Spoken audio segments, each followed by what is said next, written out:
I have bad news. You aren't getting enough fiber. Did you know that only 5% of Americans get the fiber that they need? This phenomenon is known as the fiber gap. But what is fiber, and why does it matter so much to our diet? To answer those questions, we first need to dive into an essential topic, the gut microbiome. Meet Dr. Zack Abbott, a PhD in microbiology and immunology with extensive experience in clinical trial design, HIV vaccine research, and antibiotic development. He's also the CEO and co-founder of ZBiotics, a brand committed to enhancing consumer health through innovative, genetically engineered products. One of those products is a solution that turns sugar into fiber, but we'll get into that later.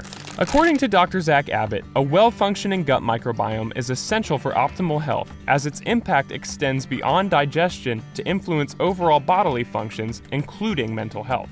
So what is it about our microbiome that makes it so integral to the rest of our health? If it really is so important, how do I take care of my gut?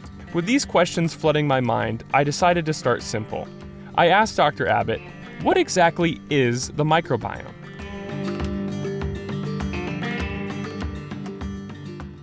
The microbiome is essentially the collection of microbes that live in you and on you. And typically when we talk about the microbiome, it's usually shorthand for the gut microbiome because most of the bacteria live in your gut and specifically in your colon. There's all kinds of life kind of like living in you. And so the microbiome is sort of the collection of that life. It's like that each of those cells, each of those living organisms is performing thousands of biological functions. You can sort of think of it like as a city, right? That like, a person in Chicago goes to work every day and they go to their desk and they drive their car, and it's similar in your gut.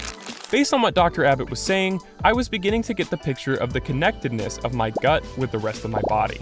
But I still wanted to know, what makes our gut microbiome so important to the rest of our body's health? We have roughly as many bacterial cells in our gut as we do human cells in our whole body. And it makes sense, like this is like the tube in which that kind of like feeds everything. It keeps everything alive. All of these bacteria, they do a lot of functions for us. And it's sort of like this collaborative ecosystem. So they live in our gut and they get access to all this food and they're happy in there. And it is really kind of like the foundation on which the house is built. By this point, I had a much better understanding of the microbiome and just how important it is. And I started to wonder, what might be the signs of a gut microbiome that's suffering, that isn't being taken well care of?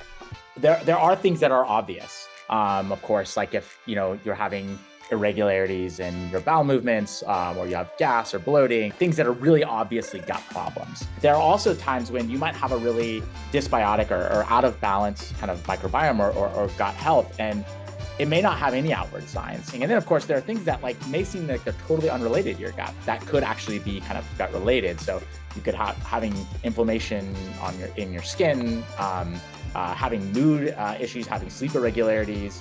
All of these things could theoretically be related. Recognizing the signs of poor gut health is only the first step in improving your microbiome. To make meaningful changes, we need to understand the underlying causes of these symptoms. So I had to ask, how do modern lifestyles in the United States negatively impact our gut health?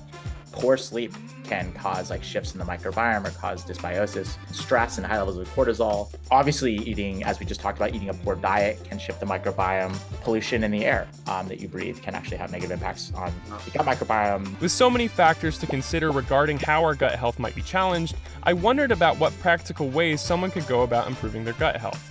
And that is when Dr. Abbott mentioned fiber.